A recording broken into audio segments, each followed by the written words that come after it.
আমি এবং আমার স্ত্রী গিয়ে বাজার করতাম।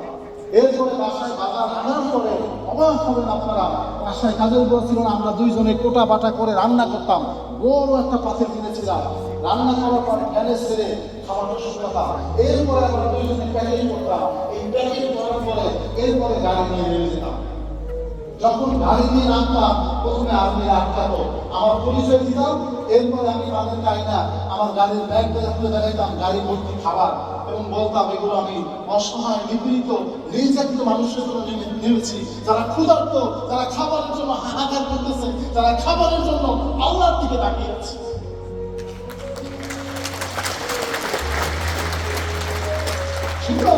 কত কষ্টে আপনি কল্পনাও করতে পারবেন না, কত কষ্ট।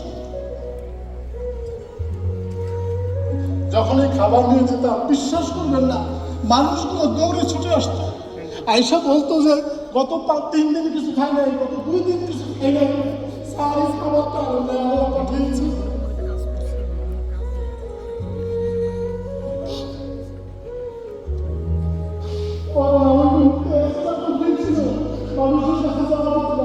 আমি খাবার নিয়ে বিশ্বাস করবেন